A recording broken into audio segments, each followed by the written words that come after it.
discussing today, and this topic is RF processing, okay, radio frequency processing. So we are going to see what we mean by baseband and radio frequency processing, okay, and it'll help us in understanding the 5G network which we have developed indigenously and the architecture behind it, okay. So let's look at the complete chain, what we have understood till now. Okay, we have seen most of it other than this. Okay, so what we have seen till now is this chain. We are very comfortable with it now. Okay, get the data transfer block, process it completely, get the modulated symbol out. Okay, right? This transfer block comes from the MAC layer. Then what happens after this is as follows. Okay, so MAC layer will tell the physical layer where to map this data onto this two-dimensional frequency grid. And what is this two-dimensional frequency grid? How is our PRB defined? Okay, how is our resource allocation defined in terms of slots? Okay, and what does a slot consist of?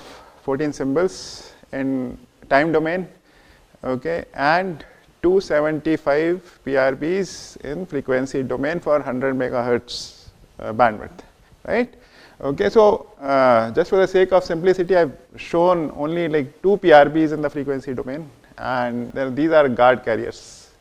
Okay, out of like 95 megahertz, out of 100 megahertz, we leave certain guard carriers at the end, right? Okay, so these are those guard carriers. So what happens here is, let's say a user has been allocated based on the decision made by the scheduler sitting in the MAC layer.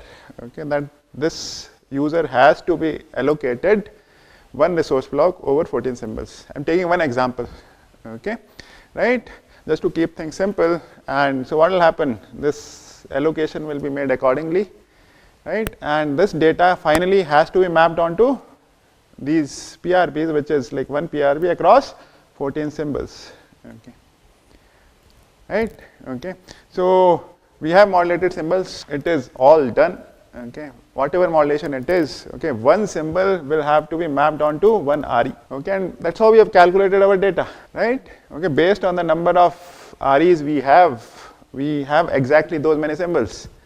So it will be mapped onto this, correct? Okay, then let's say there is another user, second user, which has to be accommodated in this slot. We have not discussed it explicitly, but the same processing will have to be done for that user also. Another transfer block is going to come, okay, and the same processing, and then it will have to be mapped onto somewhere in this two-dimensional frequency grid. And where will it be mapped? The scheduler has made this decision that it will be mapped over here, okay.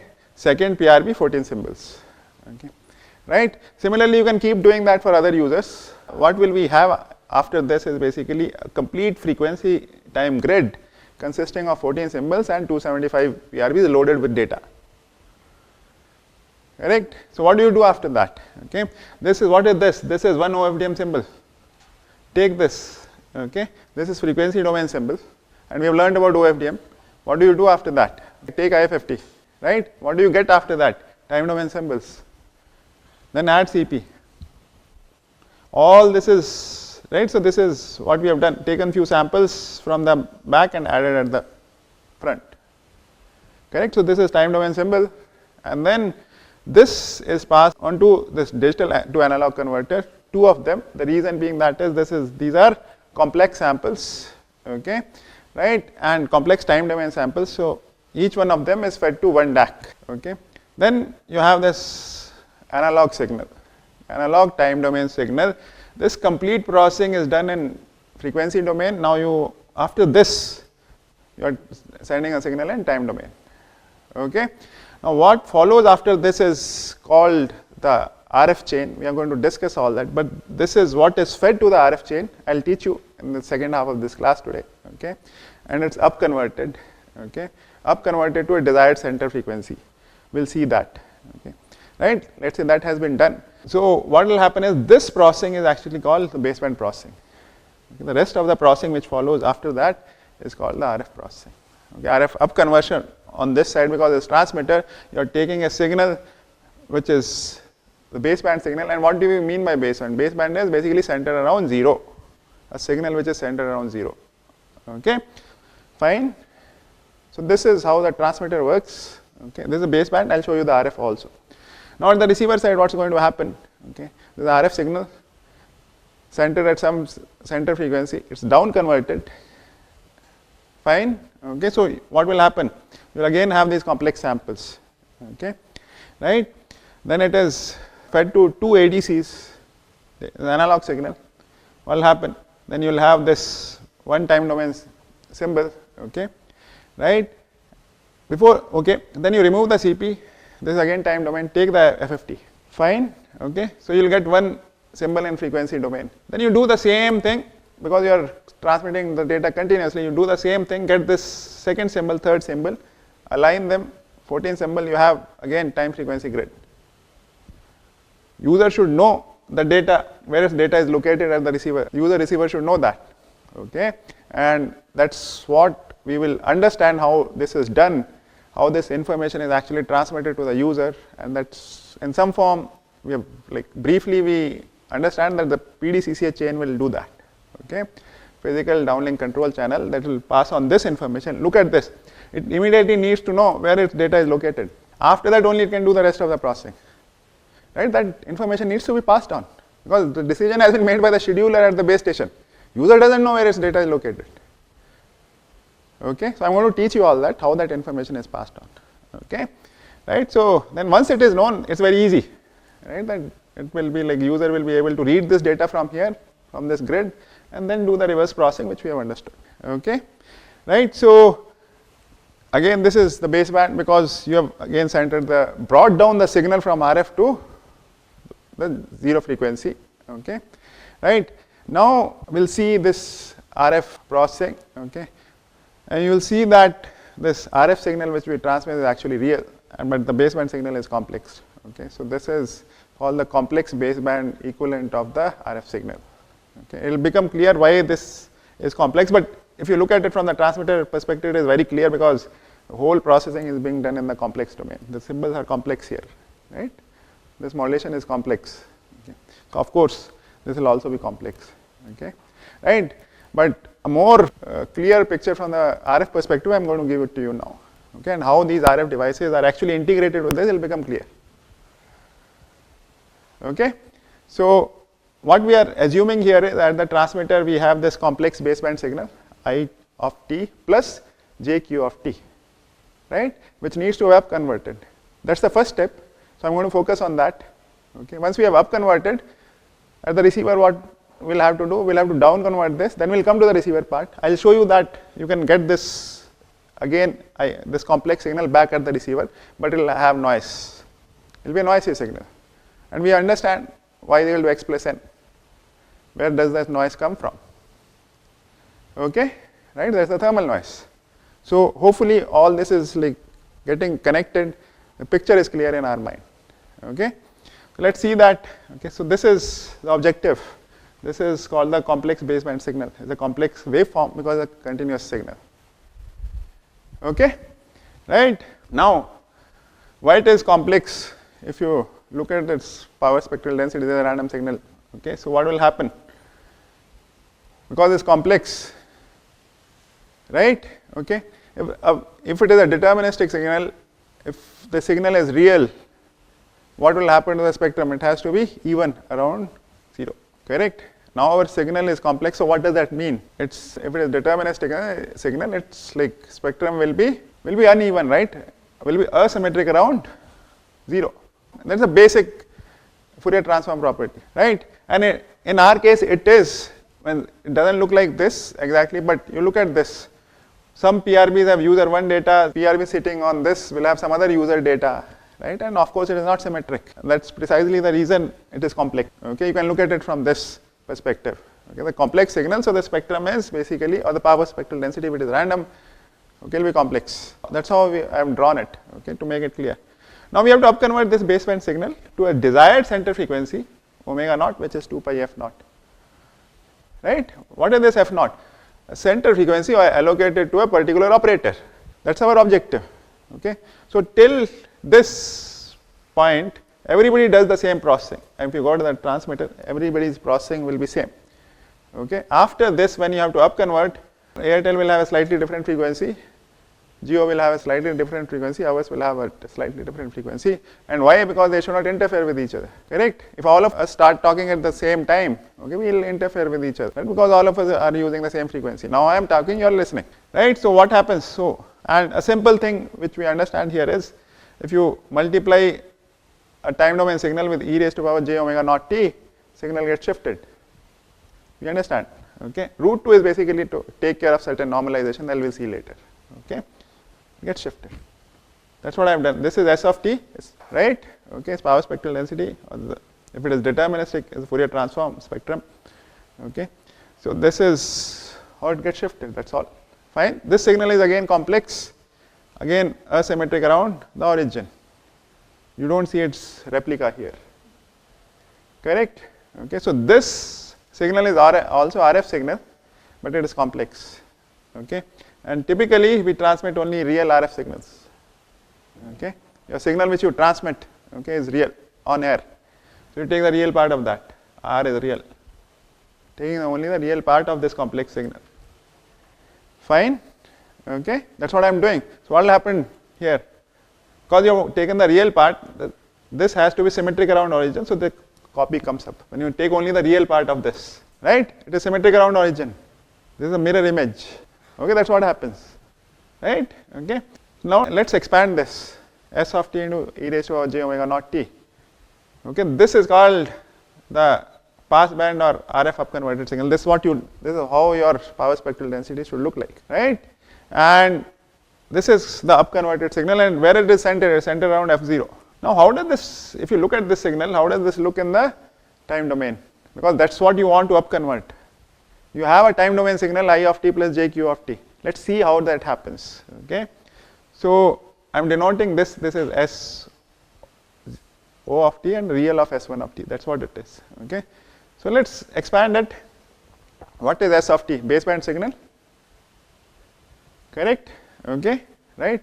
Let's plug in this e raised to power j omega naught t. Okay. What is this? Cos of omega naught t plus j sin omega naught t. You multiply both of them, take the real part of it, you are going to get this. I have not done that one step, that's a link. 10th standard mathematics or 11th standard mathematics. Okay, right? So you multiply it with this, take the real part of that, the complex signal, you are going to get this. See, this is real. I of t cos of omega naught t minus q of t sin of omega naught t. Okay, and how will the frequency domain signal look like? It will be this, it will be centered around f0. Fine. Okay, right? So we are done, and that's how the transmit RF chains are implemented. Okay, so what do you do? What are you actually doing? You are taking I of t, multiplying it with cos of omega naught t. So you are generating a carrier which is centered at cos of omega naught t. Omega naught t, you are taking cos of that. You are taking q of t, you are taking that carrier cos of omega naught t. What are you doing? Phase shifted by pi by 2. Okay, right? And then subtract it. That's what you transmit. So if you look at any RF chain, transmitter RF chain, okay, that's how it's going to look like. Okay, I'll draw it for you. So what will you have? I of t gets there will be a multiplier cos of omega naught t. Right?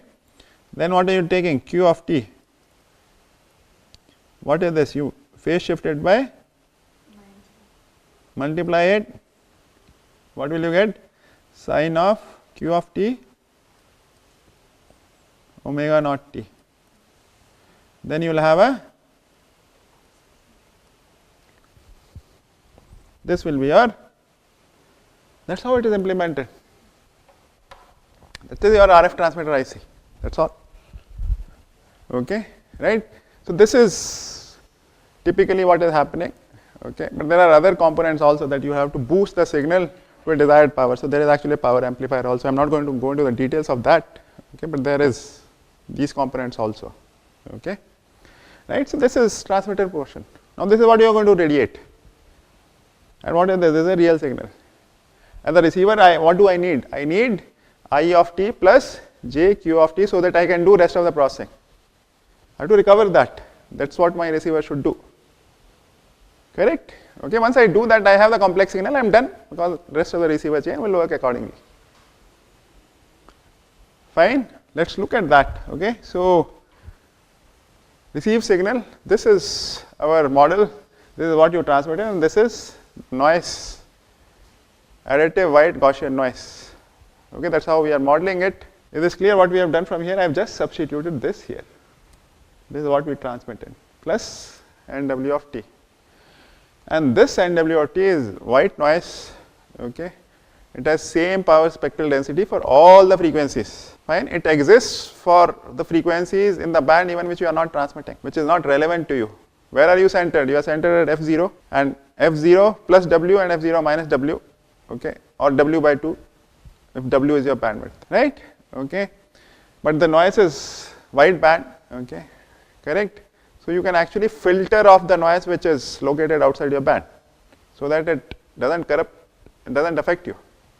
Okay, limit the band pass noise and W of t. So the first component which you see in your receiver chain is a band pass filter which rejects the out of band noise. Okay, and what should be the band? How should you design this? It should be centered at f0, right? And how much bandwidth it should have? The bandwidth should be W, and it should be completely flat. You want it to be flat because you're like in your band of interest, it should not distort your transmit signal. Okay, that's what it should be. This is ideal, right? And that's how you would want to design it. So we call it, let's say the filter is W naught of f, frequency domain. Okay, so the received equivalent signal is, what is this? I said this is a filter, so it will convolve this signal R1 of t with W naught of t. That's what we are going to do here. Fine, and we understand why we are doing it. We want to restrict this wideband noise. Okay, let's do that. What is R1 of t? S naught t plus NW of t. Okay, and convolve with this filter W naught of t. Fine. So what am I doing here? Can I do this? S naught of t convolve with W naught of t plus NW of t convolve with W naught of t. That's what will happen, right? But what is S naught of t convolve with W naught of t? Get back exactly S naught of t, because how is the filter? Flat in your correct band of interest. So you'll get back the same signal, but what is it doing to the noise? It is filtering off out of band noise, because it will restrict the noise only to this. Out of this band, all the noise is going to go. It is not going to affect your transmit signal, but it is going to restrict the noise. Right? That's why, otherwise, if there is a distortion inside W of t, it is going to affect your transmit signal also, which is a bad thing to do. Correct? Okay? Right? So what is this now? So this is the filter noise. I call this N of t.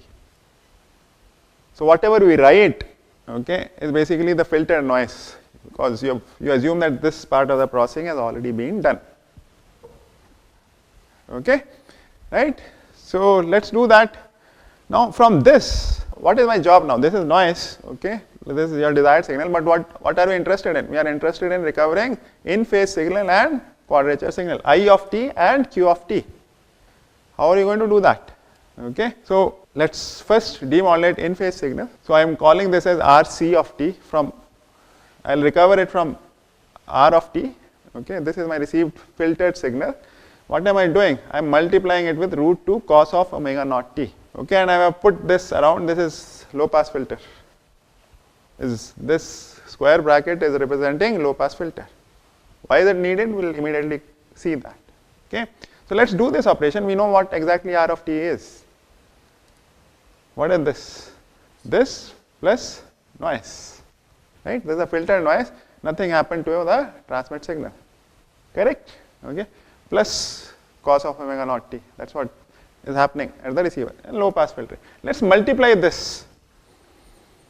Okay. And where is this noise centered, by the way? This noise is centered at f naught, because the rest of the noise is gone. This signal is also centered at f naught. This noise is also centered at f naught. I will show you that this will bring down this signal to baseband. Similarly, I will not show this, that this, we multiply this noise and this, that noise will also come to the baseband. okay, right. I will show this operation, okay. Rest is also can be shown, but when that's a typical communication theory course, it is shown there that this is also comes down, okay. So let's see that what happens here. You multiply this with this cos square omega naught t minus root 2, then sine cos, it becomes sine of sine a cos a, right, 2 sine, so it's sine of 2a plus root 2n cos of omega naught t, right. This term getting multiplied by this. The 3 terms we have multiplied, that's all, open the bracket, okay. Low pass filtering still not come into picture. Now cos square omega naught t, what is that?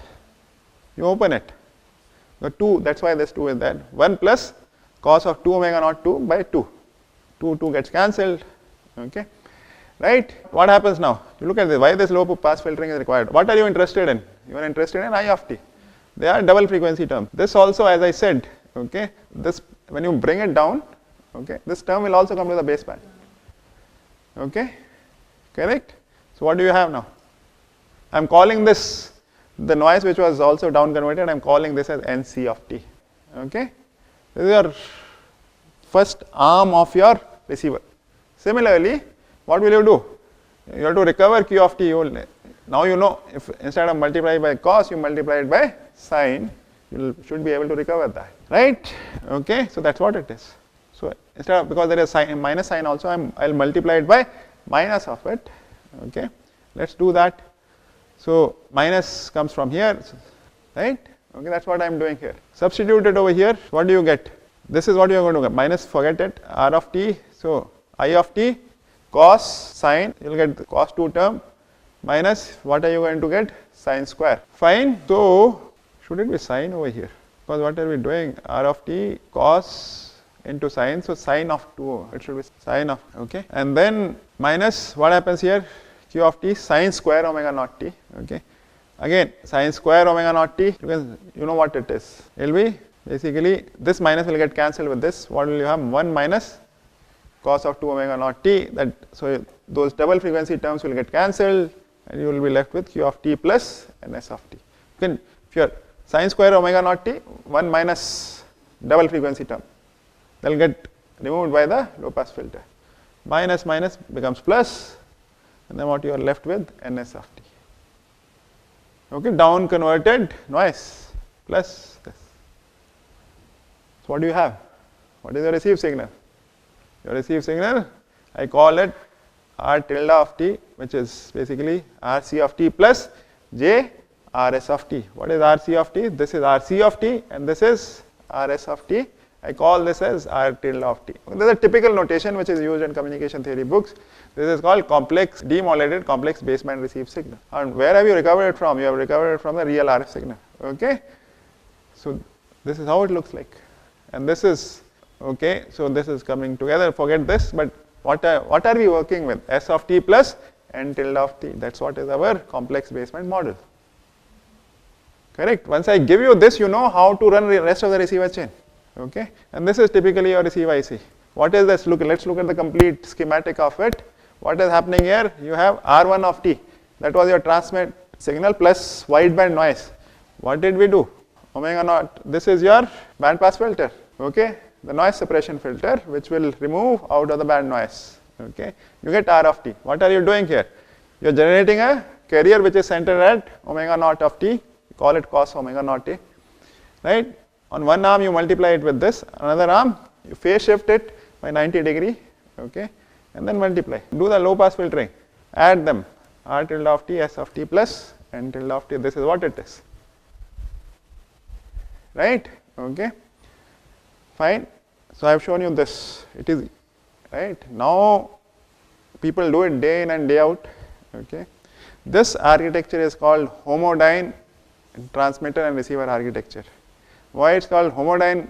Because you are directly generating this carrier frequency which is centered at omega naught of t. Omega naught of t is where typically in 5G it is centered 3.3 gigahertz, 3.4 gigahertz. Right? Okay. So what are you doing here? Okay. That you are generating this. Okay. Then you are phase shifting it also. When I started working on these wireless system, it was not easy to design a phase shifter at 3.3 gigahertz. Okay, exactly 90 degree in offset in phase. Okay. Now if you don't do this, if it is instead of sin omega naught t, if it is some other sin omega naught t of minus phi, okay, you will see that you will not get S of t, you will get a distorted S of t, okay, and there is a distortion, you cannot live with that. So typically 10 years ago, 15 years ago, we did not have these homodyne architectures, we had what we call as heterodyne architectures. So this process used to be done in 2 steps. I am not going to go into the detail of that, okay. You can check Wikipedia, it will tell you how heterodyne was implemented, okay, right, and it was easier because it was done in 2 steps. So you used to generate something called intermediate frequency, okay. Intermediate frequency used to be this, wherein you needed this phase shifter, okay. Phase shifter was needed only at the intermediate frequency, and it is, let's say it is around 70 megahertz. That was easier to design, or 110 megahertz, okay. And then it was only a real signal, then you did not require this, the phase shifting, okay. So we have struggled with it, okay. When we did our first RF transceiver in 2000, it took us, was one of the problem, it took us 3 months to figure that out, okay, that this is a problem. Then this was introducing some artificial phase shift. So we used to pre-phase shift our quadrature signal to cancel that digitally, okay, right. I could do that if I know that this is going to multiply, I cos minus q sin is going to happen, right, okay. So if I know that the sin is phase shifted, I can pre-shift my q of t to cancel that, okay, right, and typically that's those kind of problems we used to face, but now people know how to design it. But if the millimeter wave, people still don't know, okay, directly. So what will happen at millimeter wave? Millimeter wave, let's work at 28 gigahertz. Designing a local oscillator and this phase shifter, 28 gigahertz phase shifter is still a task, okay. So what do? For millimeter wave, IF becomes 3 gigahertz, because there you know how to generate or design these phase shifters, because that's what you are doing it for your normal 3 gigahertz signal, correct, okay. So for millimeter wave, it is still heterodyne architecture, wherein first it is brought up to, let's say, 3.3 gigahertz or any such intermediate frequency, and from there you upconvert it to millimeter wave, okay, right. So that's the RF part, and people, when the RF experts, to do all that, okay. But as a system designer, you should know that this is how the systems are designed. Now that we have understood this, okay, we have understood baseband processing, we have understood in this like crash course on RF, okay, that how RF processing is done, and then this will help us understanding how our indigenous 5G network was designed, and that's the next class I'm going to take, okay. It'll be amply clear that this is how systems are designed, okay. That is one of the objective, to teach students that it is not very difficult if you understand these basic ideas, that you can build a system on your own. Of course it is very challenging, but that's the fun, okay. But at the end of it, you know that, okay, these are broadly, these systems are designed, okay. So I'll stop here and we'll look at our architecture of the indigenous 5G network in the next class. Thank you.